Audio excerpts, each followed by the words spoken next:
حضور کے بعد اگر کسی نے دعویٰ کیا نبوت کا تو وہ کذاب، دجال، جھوٹا، کافر، اور جس کسی نے بھی اس کی تصدیق کی، اس کو مان لیا، وہ بھی دائرہ اسلام سے خارج، مرتد۔ یہ قانونی اہمیت ہے، قانونی اہمیت ہے۔ کوئی شخص مسلمان رہا یا نہیں رہا، یہ تو بڑا اہم مسئلہ ہے، قانونی مسئلہ ہے۔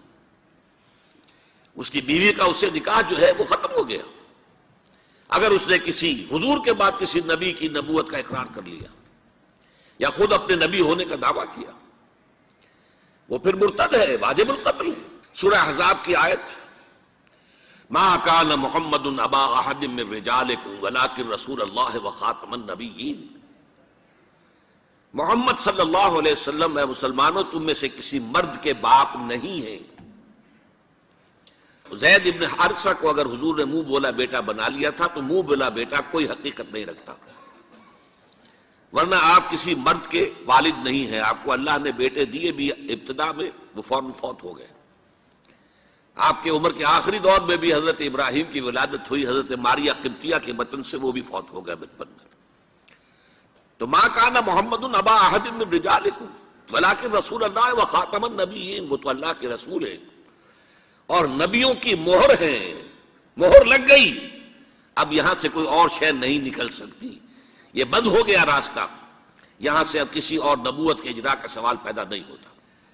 دیکھیے، ایک جامع ترمذی میں روایت ہے حضرت ثوبان سے رضی اللہ تعالی عنہ، حضور نے فرمایا انہ سیکون فی امتی ثلاثون کذابون کلہم یزعم انہ نبی وَأَنَا خَاتَمُ النَّبِيِّينَ لَا نَبِيَّ بَعْدِي۔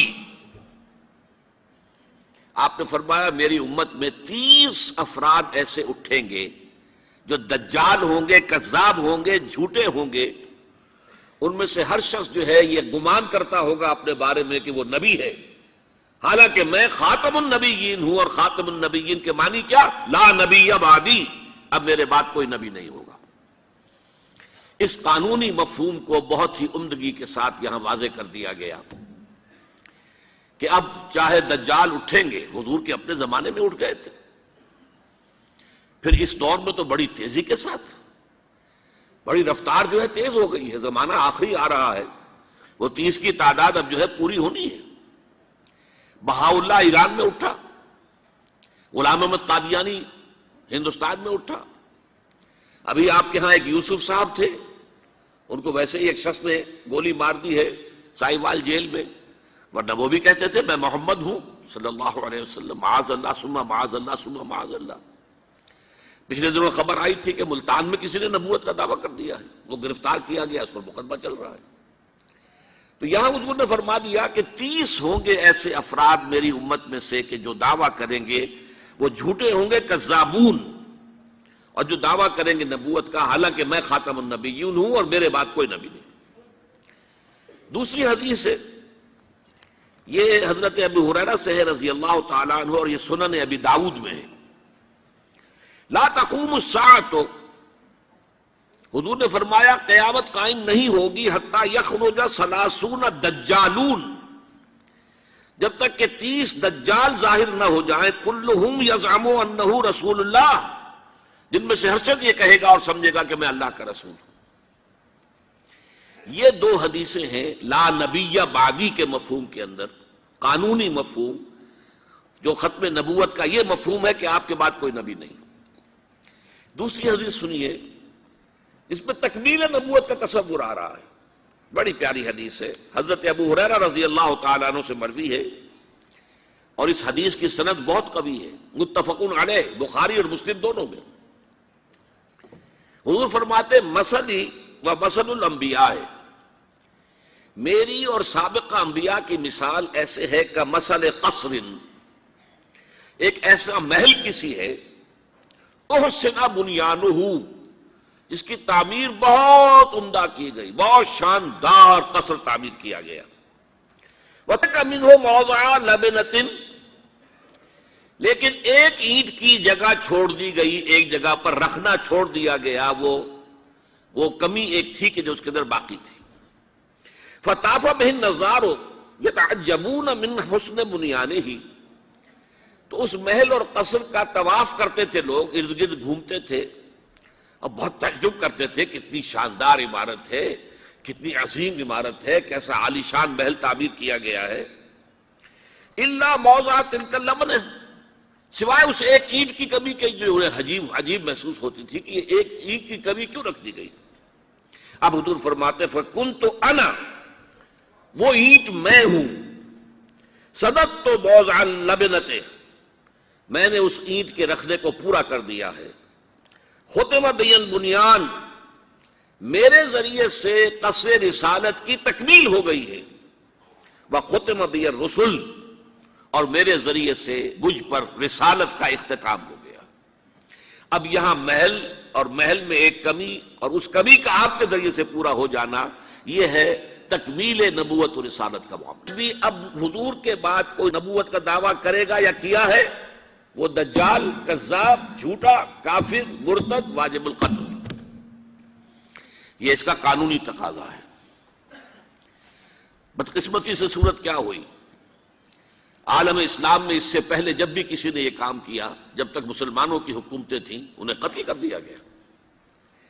آپ کو معلوم ہے کہ حضور کے فوراً بعد جو کھڑے ہو گئے تھے مسیلمہ کذاب اور بڑے بڑے مدعیان نبوت، ان کے خلاف جہاد کیا گیا، ان کو قتل کیا گیا، تہہ تیغ کیا گیا۔ بہاءاللہ ایران میں اٹھا تو وہاں چونکہ بہرحال مسلمانوں کی حکومت تھی، قتل کر دیا گیا۔ اب بھی کوئی بہائی ایران میں نہیں رہ سکتا، سب وہاں سے بھاگ چکے ہیں، کوئی نہیں رہ سکتا، کوئی وہاں آئے گا تو قتل کر دیا جائے گا۔ لیکن یہاں معاملہ یہ تھا کہ انگریز کی حکومت تھی، انگریز کی حکومت میں ہر شخص کو کھلی چھوٹ تھی۔ اکبر الہ آبادی رحمت اللہ علیہ نے بڑے خوبصورت الفاظ کے اندر وہ نقشہ کھینچا ہے، گورنمنٹ کی خیر یارو مناؤ، گلے میں جو آئیں وہ تانے اڑاؤ، کہاں ایسی آزادیاں تھی میسر، ان الحق کہو اور پھانسی نہ پاؤ۔ اگر اسلامی حکومت ہوتی، مسلمان حکومت ہوتی، چاہے اعلی معیاری اسلامی حکومت نہ بھی ہوتی، مسلمانوں کی حکومت ہوتی، تو جس نے ان الحق کہا منصور، وہ سولی چڑھا دیا گیا یا نہیں؟ جس نے نبوت کا دعویٰ کیا وہ قتل کر دیے گئے کہ نہیں؟ انگریز کی حکومت تھی، گورنمنٹ کی خیر یارو مناؤ، گلے میں جو آئے وہ تانے اڑاؤ، خدائی کا دعویٰ کر دو، نبوت کا دعویٰ کر دو، رسالت کا دعویٰ کر دو، کوئی پوچھنے والا نہیں، کوئی پکڑنے والا نہیں، کسی دار و گیر کا کوئی اندیشہ ہی نہیں۔ کہاں ایسی آزادیاں تھی میسر، ان الحق کہو اور پھانسی نہ پاؤ۔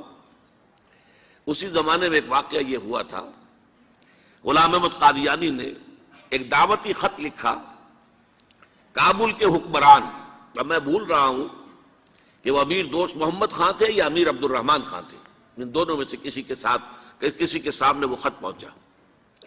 جیسے کہ حضور نے خطوط بھیجے تھے قیصر کو، کسریٰ کو، تو اس کو بھی شوق چرایا کہ میں بھی تو اب نبی ہوں، نبوت کا دعویٰ کر چکا ہوں، تو مجھے پڑوس کا ملک جو ہے افغانستان، وہاں کے بادشاہ کو دعوت دینی چاہیے کہ وہ مجھ پر ایمان لائے۔ جب وہ خط وہاں پہنچا ہے تو امیر کابل نے اسی خط پہ 2 الفاظ لکھ دیے اور واپس کر دیا۔ الفاظ کیا تھے؟ ای جا بیا، یہاں آؤ ذرا اور یہاں آ کر تم دعویٰ کرو نبوت کا۔ یہ تم انگریز کی چھتری تلے بیٹھے ہوئے دعوے کر رہے ہو، انگریز کے سائے تلے جو ہے، اور انگریز جو ہے تمہیں سپورٹ کر رہا ہے، تم نے جہاد کو جو ہے ختم کر دیا، دین کے لیے حرام ہے اب دوستو قتال، حرمت ہے قتال۔ انگریز کو اور کیا چاہیے تھا؟ گلیڈسٹن نے، جبکہ وہ وزیر اعظم تھا برطانیہ کا، اس نے کہا تھا اپنی پارلیمنٹ میں قرآن کو لہرا کر، جب تک یہ کتاب دنیا میں موجود ہے امن قائم نہیں ہو سکتا۔ یہ تو جہاد اور قتال کی بات کرتی ہے، تو ان کو اور کیا چاہیے تھا کہ اگر کوئی اس قتال کو ختم کر دے، منسوخ کر دے، اور مسلمانوں میں سے جذبہ جہاد اور قتال فی سبیل اللہ کو نکال دے، تو اس سے بڑی اور کیا خدمت ہوگی؟ لیکن یہ کہ اگر تمہیں یہ دعوت دینی ہے تو ذرا یہاں آؤ، ای جا بے آ، یہاں آ کے یہ دعوت دو مجھے، تاکہ تمہارے 14 طبق روشن ہو، تمہیں معلوم ہو کہ اس دعویٰ کرنے کا مطلب کیا ہے۔ لیکن ایک بات میں اب آپ سے عرض کر رہا ہوں، ہم پر اللہ کا بڑا کرم ہوا تھا، اس میں کوئی شک نہیں۔ اس ملک میں 1974 میں جو فیصلہ ہوا قادیانیوں کے غیر مسلم اقلیت قرار پانے کا، وہ واقعہ یہ ہے کہ بہت ہی مبارک فیصلہ تھا. اس کے لیے تحریک جو اٹھی وہ بھی بہت ہی عمدہ تھی، بہت پرامن تھی، بہت منظم تھی. مولانا سید محمد یوسف بن نوری رحمۃ اللہ علیہ اس کے قائد تھے. کوئی سیاسی لیڈر جو ہے اس میں نمایاں نہیں تھا، خالص دینی تحریک تھی. پھر اس وقت ہمارے ہاں حکمران ذوالفقار علی بھٹو، حالانکہ خالص سیکولر ذہن کا آدمی، اور قادیانیوں نے اسے سپورٹ کیا تھا 1970 کے الیکشن میں. قادیانی سمجھتے تھے وہ تو ہمارا اپنا آدمی ہے. لیکن اللہ تعالیٰ نے اس کے ہاتھوں لیکن بہترین طریقے سے، جس پر اعتراض کیا ہی نہیں جا سکتا، پارلیمنٹ کے ذریعے سے فیصلہ کرا. کوئی آرڈیننس نہیں تھا، کوئی حکم جو ہے، فرمان جو ہے وہ ایشو نہیں ہوا تھا، پارلیمنٹ کے ذریعے سے. اور پارلیمنٹ کی ایک کمیٹی بنائی گئی جس میں کہ موقع دیا گیا کہ قادیانیوں کے سربراہ بھی آ جائیں، لاہوریوں کے سربراہ بھی آ جائیں. یہ دونوں سیکٹ جو ہیں قادیانیت کے، پہلے قادیانی تھے اب وہ ربوائی ہیں، ربوے والے ہیں. لاہوری جیسے پہلے لاہوری تھے آج بھی لاہوری ہیں. ان دونوں کے سرکردہ لوگوں نے آ کر وہاں پر اس کمیٹی کے سامنے پیش ہو کر بیانات دیے اور کہا، کھل کر کہا. ناصر احمد اس وقت جو ہے خلیفہ تھا ان کا، مرزا طاہر احمد کا غالباً بڑا بھائی مرزا ناصر احمد. انہوں نے کہا ہم نبی مانتے ہیں، غلام احمد قادیانی کو ہم نبی مانتے ہیں، ڈنکے کی چوٹ کہا. لہذا اس کے بعد پارلیمنٹ نے فیصلہ کیا یہ غیر مسلم ہے، اور صحیح فیصلہ کیا. لیکن یہ فیصلہ ادھورا ہے. یہ بات آج میں پہلی مرتبہ کہہ رہا ہوں، اسے نوٹ کر لیجئے. قادیانیت کے فتنے کو کوئی گزند نہیں پہنچا ہے ان کے غیر مسلم قرار دیے جانے سے. وہ فتنہ جوں کا توں پنپ رہا ہے، جوں کا توں پھیل رہا ہے، جوں کا توں وہ اپنے سرطان کی جڑیں پھیلا رہا ہے ہمارے معاشرے میں. اور ویسے یہ کہ عالمی سطح پر انہیں بڑی سرپرستی حاصل ہو گئی ہے. پوری دنیا جو ہے، مغربی دنیا، وہ ان کی سرپرستی کر رہی ہے. لیکن یہ کہ اندرون ملک بھی اس فتنے کا قلع قبا اگر ہو سکتا تھا تو صرف اس وقت جبکہ اس فیصلے کا جو قانونی اور منطقی تقاضا ہے وہ بھی پورا کیا جاتا، اور وہ یہ کہ مرتد کو قتل کی سزا دی جاتی. اسلام میں مرتد کی سزا قتل ہے. وہی میں نے آپ سے عرض کیا، حضرت ابو بکر صدیق کے زمانے میں کیوں قتال کیا گیا، اور جتنے بھی لوگوں نے نبوت کے دعوے کیے انہیں کیوں قتل کیا گیا ہمیشہ اسلام کی تاریخ میں. لہذا مرتدین کی سزا، سزائے قتل جب تک نافذ نہیں ہوگی اس فتنے کو کوئی گزند نہیں پہنچے گا. بلکہ وہ تو اپنے آپ کو مظلوم سمجھتے ہیں اور مظلوم کی حیثیت سے پیش کرتے ہیں. اور ظاہر بات ہے کہ وہ سارے شاعر، چاہے آپ آرڈیننس نافذ کر لیں، لیکن ان کے جمعے کی نماز ہوتی ہے. یہ ٹھیک ہے کہ وہ مسجد کی شکل نہیں بنا سکتے، ماڈل ٹاؤن میں ایک بڑی کوٹھی کے اندر ان کا جمعہ ہوتا ہے، ان کی عیدیں علیحدہ ہوتی ہیں. وہ سارے شاعر اسلامی کو استعمال کر رہے ہیں، اور الٹا مظلومیت جو ہے اس کا لبادہ اوڑھ لیا ہے. جیسے دنیا میں یہودیوں نے ہولوکوسٹ کی مظلومیت کا لبادہ اپنے اوپر اوڑھا ہوا ہے. ہم جو چاہے ظلم کر لیں نوع انسانی پر، ہمیں کوئی گزند نہیں پہنچا سکتا، اس لیے کہ ہم نے اتنا بڑا ظلم سہا تھا. ہولوکوسٹ ہمارے 60 لاکھ آدمی جرمنوں نے ختم کر دیے تھے، تو ہم اگر 8-10 لاکھ مار دیں فلسطینی یا کوئی اور عرب یا اور مسلمان تو کون سی بڑی بات ہے. اسی طرح قادیانیوں نے مظلومیت کا لبادہ اوڑھا ہوا ہے، اور ان کو کوئی گزند نہیں پہنچا ہے جب تک کہ قتل مرتد کی سزا یہاں نافذ نہیں کی جائے گی. اس میں یہ ہونا چاہیے تھا کہ جس روز میں یہ فیصلہ ہوا ڈکلیئر ہو جاتا ساتھ ہی. اب تک کے جو قادیانی ہیں آج کے اس تاریخ سے فیصلے سے پہلے وہ تو اقلیت قرار پائیں گے، انہیں قتل نہیں کیا جائے گا. لیکن اس فیصلے کے نفاذ کے بعد جو شخص بھی قادیانیت اختیار کرے گا اس پر قتل مرتد کی سزا، اس کی حد جاری کی جائے گی. آخری شریعت کوئی آنے والی